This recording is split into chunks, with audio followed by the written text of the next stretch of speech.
Electricity engineers association president, అదేవిధంగా JAC అధ్యక్షులు సోదరులు గౌరవనీయులు శ్రీ శివాజీ గారు, పెద్దలు తుల్యారాం గారు, పెద్దలు వెంకటరెడ్డి గారు, ఇతర ఉద్యోగ సంఘ నాయకులు, ప్రతినిధులు, విశ్రాంత ఉద్యోగ సంఘాల నాయకులు, ప్రతినిధులు, వివిధ సంఘాల, రైతు సంఘాలు కావచ్చు, ఇతర ప్రజా సంఘాలు కావచ్చు, ఆయా సంఘాల ప్రతినిధులు, ఏకైక సోదరి, మిగతా సోదరులందరికీ నమస్కారం. మా చెల్లెలు పద్మ కూడా మా వనపడితే పూర్వాశ్రమంలో ఒకే విశ్వవిద్యాలయం నుంచి వచ్చిన వాళ్ళని. నేను చాలా సీనియర్ను. మీడియా మిత్రులు అందరికీ నమస్కారం. చాలా గంభీరమైనటువంటి, చాలా తీవ్రమైనటువంటి అంశాన్ని రాజకీయ పార్టీలు కనీసం వాళ్ళ స్మరణలో పెట్టుకున్నాయో లేదో అనేటువంటి స్థితిలో మీరు సాహసం చేసి ఈ చర్చను ప్రజల ముందుకు పెట్టినందుకు ముందుగా మిమ్మల్ని మనసారా అభినందిస్తున్నాను. ఇది నిజంగా సాహసోపేతమైనటువంటి నిర్ణయం.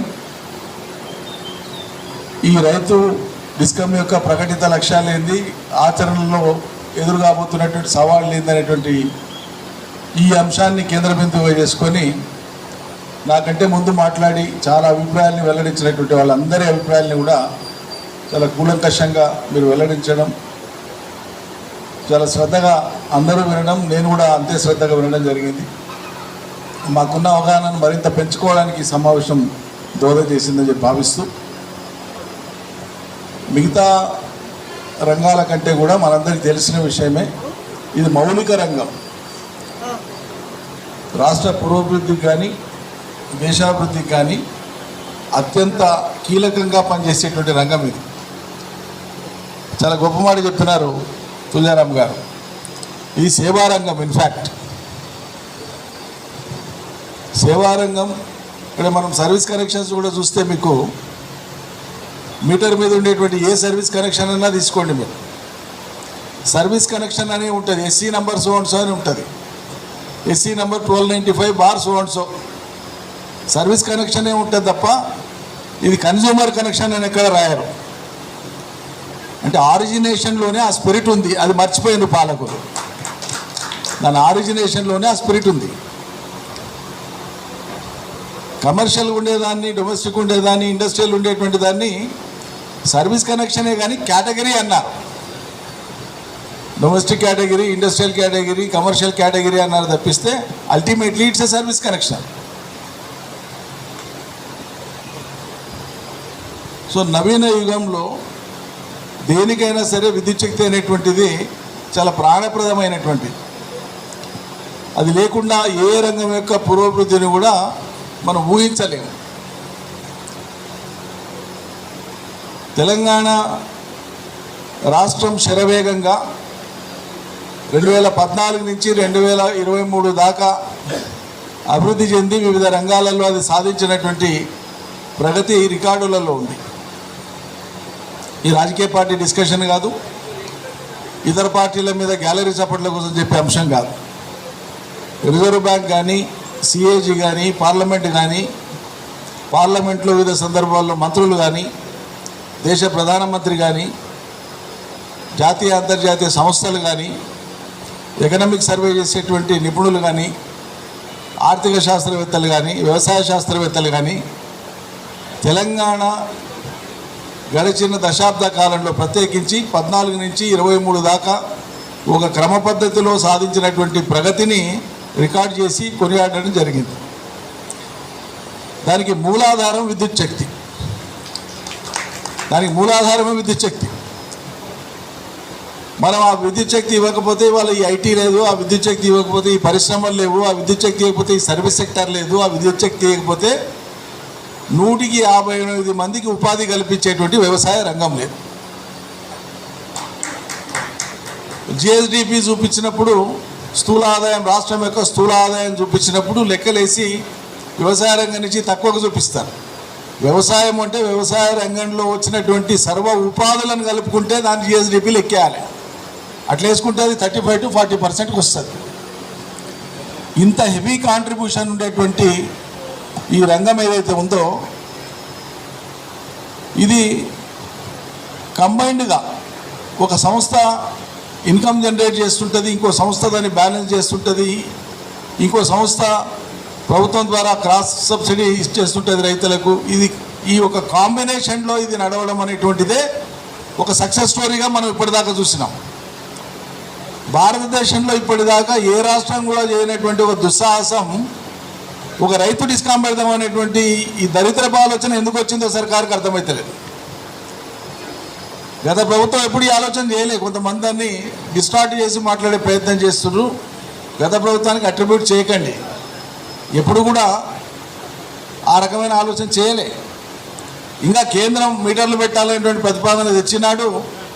ఖండించడంతో పాటు తీవ్రంగా వ్యతిరేకించి ప్రజల దృష్టికి తీసుకొని పోతాము, ఇది ఎందుకు సముచితం కాదు అని చెప్పి శాసనసభను ఏర్పాటు చేసి శాసనసభలో తీర్మానం చేసి కేంద్ర ప్రభుత్వం ముఖానికి కొట్టినాం మేము. మా ప్రజలు దీనికి ఇష్టపడతా లేరు అని చెప్పి. దాని పర్యవసానం ఏంది? కేంద్రం మన మీద ఆంక్షలు విధించి మనం తీసుకునేటువంటి అప్పులు తీసుకోకుండా ప్రతి ఏడు వచ్చేటువంటి అప్పులు దాదాపు 23,000 కోట్ల రూపాయలు మన రాష్ట్రానికి రావాల్సినటువంటి డబ్బులు రాకుండా నిరోధించినారు వాళ్ళు. అయినా సరే మేము రైతుల మీద భారం మోపము కాక మోపము, దీన్ని వ్యతిరేకిస్తామని చెప్పినాము. Were on record. ఇతరేతర సంస్కరణలు ఒకవేళ ఏమైనా తలపెట్టినా, ఊహించినా, కలగన్నా ఉద్యోగులు, విద్యుత్ రంగ నిపుణులు అందరినీ పరిగణలోకి తీసుకొని అందరి అభిప్రాయాలని క్రోడీకరించుకొనే ముందుకు పోవాలనేది ఆనాటి ఆలోచన మనది. అది ఒక స్పష్టత నేను ఇవ్వదలుచుకున్నది. రెండవది, తీవ్రంగా దీన్ని మేము వ్యతిరేకిస్తున్నాం మా పార్టీ పరంగా. రేపు 29 తారీఖు నాడు ఈఆర్సీలో మేము ప్రజెంట్ అవుతాం. హరీష్ రావు గారు అమెరికాలో ఉన్నారు, ఆయన వస్తే వారు, కేటీఆర్ గారిని కూడా అడుగుతాను. నేనైతే స్వయంగా ఎట్లాగో వస్తాను. గతంలో రైతుల మంత్రిగా చేసిన వాడిని, వ్యవసాయ మంత్రిగా చేసిన వాడిని, ఇప్పుడు కూడా వ్యవసాయదారుడిగానే ఉన్నాను కాబట్టి తప్పకుండా మన వాదన వినిపిద్దాం. అందరము ఎవరి పాయలో వాళ్ళు అందరం కలిసి ఒక బలమైనటువంటి వాదన వినిపించి ఈఆర్సీలో ఉండేటువంటి నిపుణులు కానీ, ఈఆర్సీలో ఉండేటువంటి చైర్మన్ కానీ ఇస్తారా? అవకాశం లేదు. వాళ్ళు కన్విన్స్ కావాలి. వాళ్ళు కన్విన్స్ అయ్యి తీర్పు ఇది వద్దు అని చెప్పాలి. ధర్మంగా అయితే ఇది వద్దు అని చెప్పాలి. వాళ్ళు అపోజ్ చేయాలి, రూలింగ్ ఇవ్వాలి, ఇది సరిపోదని. ఇప్పుడు విచిత్రం ఏంటంటే ఈఆర్సీ దగ్గర ఎంక్వైరీ కంప్లీట్ కాలేదు, హియరింగ్ ఉంది. హియరింగ్ అయిపోకముందే ముఖ్యమంత్రి జూన్ 2వ తారీఖు నుంచి నేను అమలు చేస్తానని మాట్లాడుతున్నా. అవగాహన ఉండి మాట్లాడుతుండా లేక మాట్లాడుతుండా, అధికారులు ఏం సజెస్ట్ చేస్తున్నారో మనకు అర్థం కాదు. అంటే బుల్డోజ్ చేస్తారా? ఈఆర్సీ నామకే వాస్తే ఉంది, ఇయని ఎక్కువ నేను పోతా అని చెప్తారా? ఏంది మీ అర్థం? దీని అర్థమైంది. ప్రజలు ఎట్లా అర్థం చేసుకోవాలి? ఇట్లా వద్దంటే మొండిగా పోయే మీ గురువు బోల్తా పడిపోయి తెలంగాణకి వెళ్ళి అవుట్ అయిపోయిండు. రేపు మీరు కూడా ప్రభుత్వంలోకి వెళ్ళి అవుట్ అయిపోయేది ఖాయం, రైతులు వద్దన్న పని కనుక చేస్తే. అది గుర్తుపెట్టుకోవాలి ఎవరైనా. నా మనవి ఏంటంటే ఇవాళ ఇందులో ఒక బలమైన అంశం ఇమిడి ఉందని నేను నమ్ముతున్నా. ఇప్పటిదాకా ఈ దేశంలో జరిగినటువంటి పరిణామాలన్నీ మనం గమనిస్తే ప్రభుత్వ రంగంలో దశాబ్దాల కాలం ప్రజల పెట్టుబడి, ప్రజల మేధస్సు, ప్రజల శ్రమ, దాంతో వచ్చినటువంటి ఆర్థిక అభివృద్ధి ఇవన్నీ కలిపి ప్రభుత్వ రంగ సంస్థలు మెట్టుమెట్టుగా అభివృద్ధి చెందుకుంటూ ముందుకు పోతుంటే ఉద్దేశపూర్వకంగా వాటిని నిర్వీర్యం చేసి నష్టాలు వస్తున్నాయనేటువంటి ఒక నెపం పెట్టి లక్షల కోట్లు ఒక్కొక్క సంస్థ, ఎయిర్లైన్స్ తీసుకోండి, టెలిఫోన్స్ తీసుకోండి, లక్షల కోట్ల పెట్టుబడులతో దశాబ్దాల కాలం పాటు మానవ శ్రమతో పాటు మేధస్సు రంగరించి కోట్ల మంది ప్రజలు కష్టం చేసి పెంచినటువంటి సంస్థల్ని నష్టాల పేరుతో ప్రైవేటు పరం చేసుకుంటూ వస్తున్నారు ఒక్కొక్కటి. ఇవాళ రేపు ఇక్కడ సాంకేతికంగా మనం northern discom, southern discom, Genco ఇవన్నీ ఉన్నాయి. కానీ సమగ్రంగా తీసుకుంటే ఒకటే విద్యుత్ రంగ సంస్థలు. వీటి కింద ఉండేటువంటి మొత్తం పెట్టుబడులు ఎంత అయ్యాలా? స్థూల పెట్టుబడి ఎంత ఉన్నట్లు? నికరంగా ఒక్కొక్క దాని ఆస్తి విలువ మనం మదింపు చేస్తే ఎన్ని లక్షల కోట్లు అవుతుంది? మొత్తం లక్షలాది కోట్లు అవుతుంది. మరి ఈ లక్షలాది కోట్ల ఆస్తులుగా ఉండేటువంటి ఈ సంస్థను లోపాలు ఎక్కడున్నాయో సరిదిద్ది మరింత మెరుగ్గా నడపమంటే మూడవది పెడతాం, దానికి పుట్టుకంతో తెస్తాం 38,000 కోట్ల రైతు డిస్కంకి 35,000 కోట్ల 35,000 కోట్ల అప్పుతో పుట్టేటువంటి సంస్థ మరి అలా మిషన్ భగీరథ కానీ లేకుంటే లిఫ్ట్ ఇరిగేషన్ స్కీమ్స్ కానీ రైతులు వాడేటువంటి సుమారు 28,90,000 పైచీలకు వ్యవసాయ విద్యుత్ కనెక్షన్లకు కానీ సర్వీస్ ఎట్లా ఇస్తారు? స్టాఫ్ ప్యాటర్న్ ఒక అంశం మీరు చాలా సీరియస్ చెప్పినారు. అది మరీ సిల్లీ అనిపిస్తుంది, జోక్ అనిపిస్తుంది. ఒక లైన్ మీద 600 ట్రాన్స్ఫార్మర్లు చూడడం అనేది ఎట్లా సాధ్యమవుతుంది? అంటే అసాధ్యమైనటువంటి విషయాలను అందులో పొందుపరిచి ఓ 3 నెలలో 6 నెలలో చేసినామన్నట్టు చూపించి ఇది అయితలేదని చెప్పి దండపార కింద పెట్టి ప్రైవేట్ వాళ్ళకి ఇచ్చేటువంటి ఒక దుర్మార్గం తప్ప ఇందులో వేరే ఏం లేదు. సింపుల్గా అర్థమవుతుంది ఎవరికైనా. ఏది పెరిగినటువంటి సంస్థల్ని వాటన్నింటినీ కూడా జెన్కోని కానీ ట్రాన్స్కోని కానీ నార్త్ అండ్ సదరన్ డిస్ట్రిబ్యూషన్ కంపెనీలను కానీ వీటన్నింటినీ కూడా శుభ్రంగా ప్రైవేట్ పరం చేసేసి ప్రభుత్వ పరంగా ఇదేదో మేము తూక్పాలు చేసినట్టు నడుపుతాం అనేటువంటి ఉద్దేశం లాంటిది ఏదైనా ఉంటుంది తప్పిస్తే ప్రజలకు మేలు కాకుండా, సంస్థకు మేలు కాకుండా, రైతాంగానికి మేలు కాకుండా ఇది ఏం ప్రయోజనం నెరవేరుస్తుంది? ఇంత భారీ నిర్ణయం తీసుకునే ముందు చర్చ పెట్టాలి కదా. రైతు సంఘాలు నిజం చెప్పాలంటే మండలాల వారీగా రైతులతో సమావేశాలు పెట్టమనండి, ప్రభుత్వాన్ని గ్రామాల వారీగా పెట్టి ఎక్స్ప్లెయిన్ చేయమనండి. అయ్యా కరెంటు పరిస్థితి ఇది, మీరు వాడేది ఇది, లైన్లు ఇవి, స్టాఫ్ ఇది, మన ఉత్పత్తి ఇట్లా ఉంది, మేము ఇట్లా అనుకుంటున్నాం, ఏం చేద్దాం, ఎట్లా చేద్దామని గ్రామాల వారీగా పెట్టమనండి. గత 90 రోజులుగా ప్రజాపాలన అని చెప్పి అధికారులు పోయి చదివి వస్తుండ్రు గ్రామాలలో, పట్టణాలలో. ప్రజలు ఎవరిని మాట్లాడిస్తలేరు. పెట్టండి, ఇప్పుడు ప్రజల దగ్గరికి పోండి, తీసుకుపోండి, మండలాల్లో పెట్టండి, గ్రామాల్లో పెట్టండి, రైతు సంఘాలను ఇన్వాల్వ్ చేయండి, విపక్ష పార్టీలను ఇన్వాల్వ్ చేయండి. ప్రత్యేక శాసనసభ సమావేశం దీనికోసమే ఏర్పాటు చేసి చర్చ చేయండి. రాష్ట్రంలో ప్రజలకు పోని చర్చ జరగని. అర్జెంట్ ఏముంది? జూన్ 2 తారీఖు అర్జెంట్ ఏముంది? జూన్ 2 తారీఖు నీకు సంబంధం లేనటువంటిది. అది తెలంగాణ ప్రేమికుల, తెలంగాణ వాదుల, తెలంగాణ అమరుల, తెలంగాణ అస్తిత్వవాదుల యొక్క పోరాటంతో వచ్చినటువంటి రాష్ట్ర ఏర్పాటు దినం జూన్ 2. నీకేం సంబంధం ముఖ్యమంత్రి జూన్ 2? అది వద్దన్నోడివి నువ్వు, దానికి వ్యతిరేకంగా పనిచేసినోడివి. ఇక అర్జెంటుగా జూన్ 2 నాడేదో నేను మొదలు పెడతా. ఎట్లా మొదలు పెడతావు? తీవ్రంగా దీన్ని వ్యతిరేకించాలి. రైతాంగం అంతా కూడా అప్రమత్తం కావాలి. పాపం వాళ్ళు ఇందులో ఉండేటువంటి మతలబు విషయాలు వాళ్ళకి తెలియదు, ఎవరు చెప్పడం లేరు. ఎవరు చెప్పాలి? బాధ్యత గల రాజకీయ పార్టీలు చెప్పాలి. వాళ్ళ బాధ్యత తీసుకుంటలేరు. ఇప్పుడు ఈ చర్చతోనన్న వాళ్ళు బాధ్యతలు తీసుకునే పనులు పడతారేమో చూద్దాం. పడాలి వాస్తవంగా. మేము ఇన్వాల్వ్ అవుతాం బాధ్యత గల ప్రతిపక్ష పార్టీగా. Definitely will own up the issue. మాట్లాడదాం దీని మీద. ఏ రకమైనటువంటి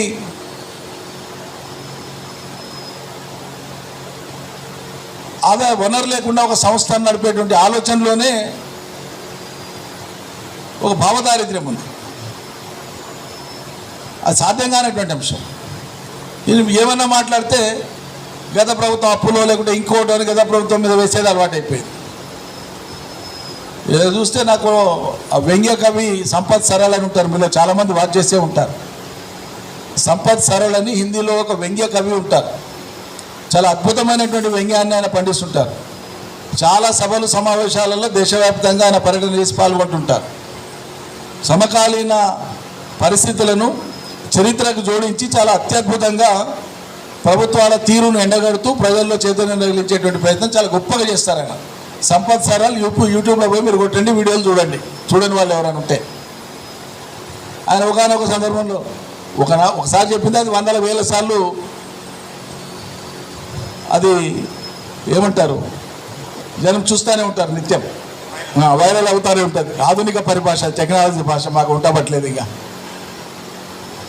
ఏమంటాడంటే, ఇప్పుడున్న ప్రభుత్వం ఏదైనా మాట్లాడితే డీజిల్ పెట్రోల్ ధరలు ఎందుకు పెరిగినాయా అంటే, అంతర్జాతీయంగా క్రూడ్ ఆయిల్ ధర పెరిగింది కాబట్టి అది మా చేతిలో లేదు.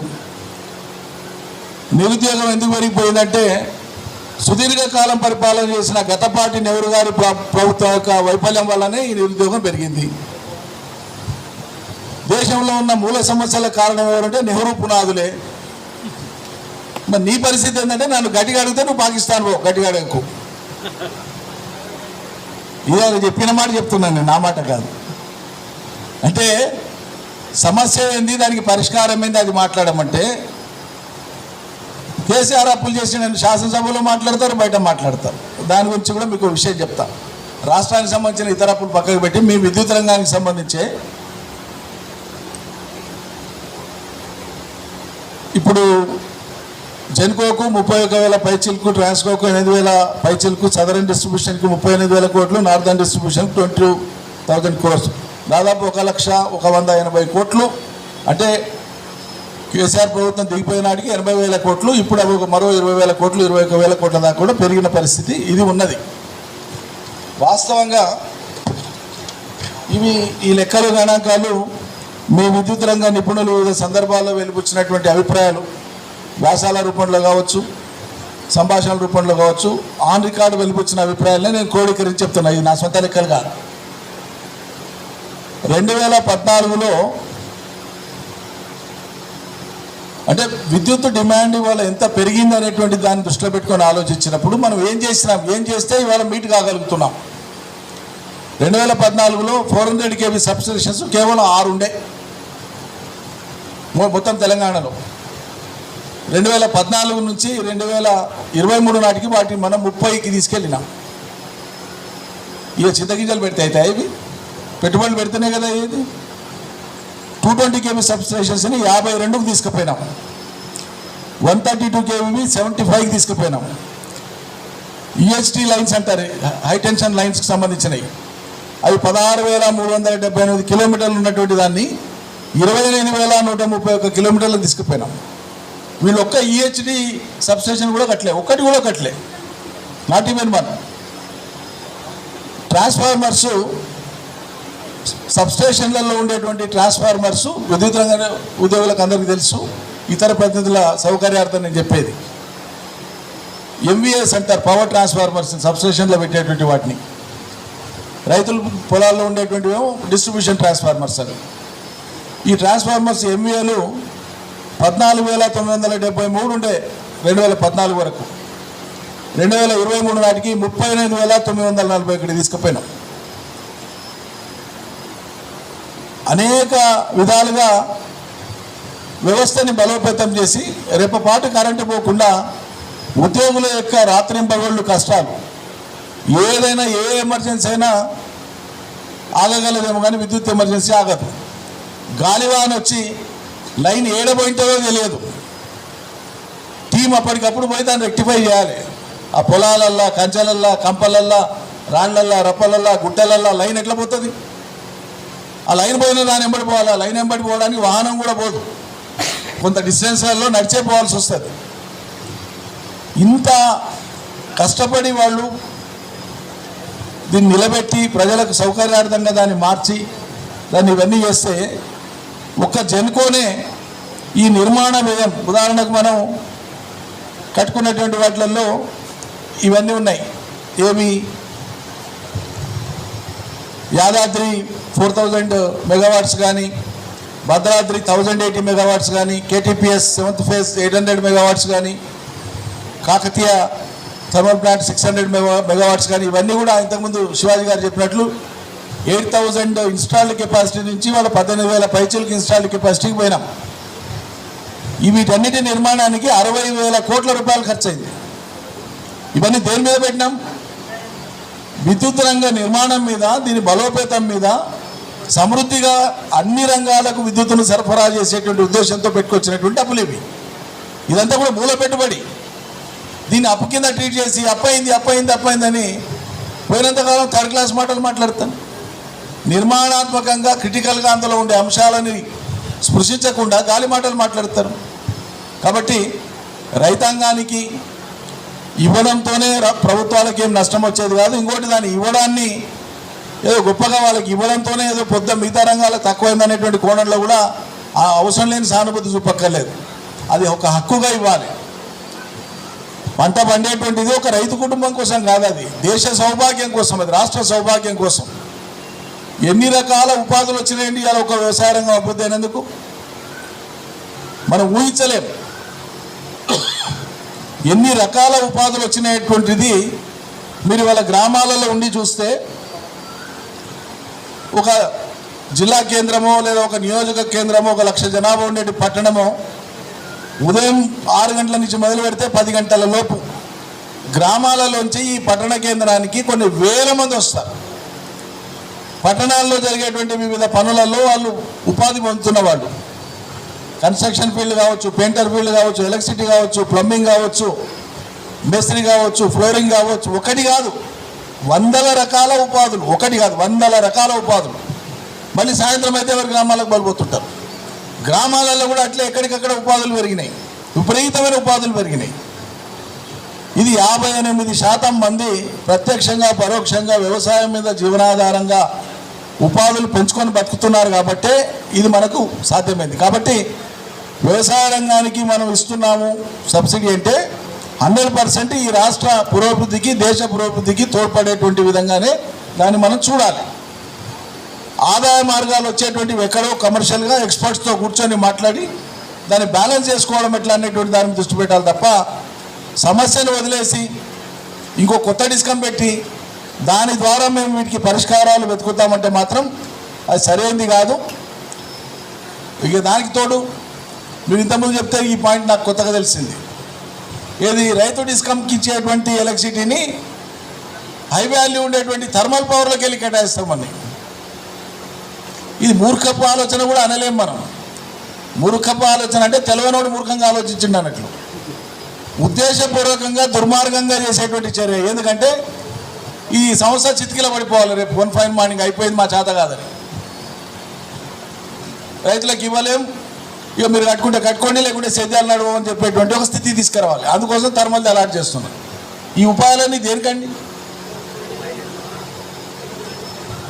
ఈ చక్కదనానికి చాలా డిపార్ట్మెంట్లలో ఉద్యోగుల విభజన సక్సెస్ఫుల్గా జరిగినప్పటికీ మరి విద్యుత్ ఉద్యోగులలో ఇప్పటికి కూడా పై స్థాయిలో కీలక స్థాయిలో ఉండేటువంటి వాళ్ళంతా కూడా తెలంగాణ వ్యతిరేకులే ఉండడం, అది మనకు రకంగా ఇది బాధ కలిగించేది, మనల్ని ఒక రకంగా అవమానానికి గురి చేసేది నిజం చెప్పాలంటే.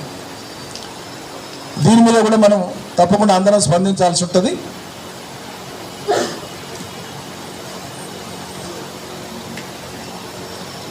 ఈ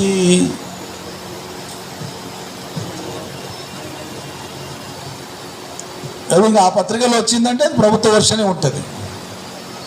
ఒక పత్రికలో వచ్చిందని చెప్తున్నాను, ఆ పత్రిక పేరు చెప్తలేను, ప్రైవేట్ పరం చేస్తామనేటువంటిది అది ఆలోచనే వాళ్ళది, అది 100%. కాబట్టి ఇక్కడ నా సూచన ఏంటంటే, ఒకటి ఈఆర్సీ దగ్గర మనం మన ఆ ఓపెన్ హియరింగ్లో మన వాదనను బలంగా వినిపించేటట్లు చూడడం, పెద్ద ఎత్తున రైతాంగ ప్రతినిధులు రైతులు వచ్చి విజ్ఞాపన పత్రాలు ఇవ్వడం, రాజకీయ పార్టీల మీద కూడా ఒత్తిడి తీసుకొని వచ్చి వాళ్ళ వైఖరి చెప్పమనడం గట్టిగా. దీంతోపాటు టైం తక్కువ ఉంది, ఈఆర్సీ దగ్గర రిక్వెస్ట్ చేసి అవసరమైతే హియరింగ్కు ఫర్దర్ డేట్స్ కూడా తీసుకొని, ఈ లోపల మీరు ఇక్కడ ఎట్లయితే రౌండ్ టేబుల్ సమావేశం పెట్టినరో అన్ని జిల్లాలలో ఏకకాలంలో కానీ 1-2 రోజుల వ్యవధిలో కానీ 33 జిల్లాలలో కూడా ఈ రౌండ్ టేబుల్ సమావేశాలు పెట్టడం ద్వారానే ప్రజల్లోకి వెళ్తుంది. ఒక సోమాజిగూడలో ఇక్కడ పెట్టడం ద్వారా మాత్రమే పరిమిత లక్ష్యమే తప్ప సంపూర్ణంగా మన లక్ష్యం నెరవేరదు అనేటువంటిది నా సూచన. మీరు డిక్లేర్ చేయండి, 2-3 జిల్లాలలో ఏకకాలంలో మేము నిర్వహిస్తాం, మీరు వచ్చి పాల్గొంటే సరిపోతుంది, ఏర్పాట్లన్నీ మేము చేస్తాం, అందరినీ ఆహ్వానిద్దాం, చేద్దాం. మీ సంఘ పరిధిలోనే జరగాలి కాబట్టి మీరు ప్రకటన ఇవ్వండి, అది విజయవంతమయ్యేటట్లుగా అందరం కలిసి మాట్లాడుకొని ఆ ప్రయత్నాలు చేద్దాం. చాలా అవసరం, ఇది తెలియదు, రైతులకు తెలియదు వాస్తవంగా. నిజంగానే ఇది తెలిసి దీంట్లో ఉండేటువంటి గంభీరమైనటువంటి అంశాలు కనుక రైతులకు అర్థమైతే తప్పకుండా మళ్ళీ రాష్ట్రం మరో బషీర్బాగ్ అయ్యేటువంటి అవకాశం ఉంటుంది. ప్రభుత్వం విజ్ఞతతో వ్యవహరించి దుందుడుకు చర్యగా దీన్ని తీసుకోకుండా కొంచెం విఘ్నతాయుతంగా అందరినీ సంప్రదించి లోతైన చర్చ పెట్టి సామరస్యపూర్వకంగా సహేతుకమైనటువంటి ప్రతిపాదనలు ఏమైనా వస్తే వాటిని పరిశీలించి మేము అనుకున్నాం కాబట్టి చేయాలనేటువంటి మూర్ఖపుతనం మొండితనం ప్రదర్శించకుండా ఈ ప్రజల కోసమే అనుకున్నప్పుడు ప్రజల అభిప్రాయం మేరకు నడుచుకునేటట్లుగా ప్రభుత్వం వివరించాలని, అట్లా వివరించడం కోసం మనం ఒత్తిడి తెద్దామని చెప్పి మనవి చేస్తూ ధన్యవాదాలు. మీ అందరికీ మరొకసారి అభినందనలు.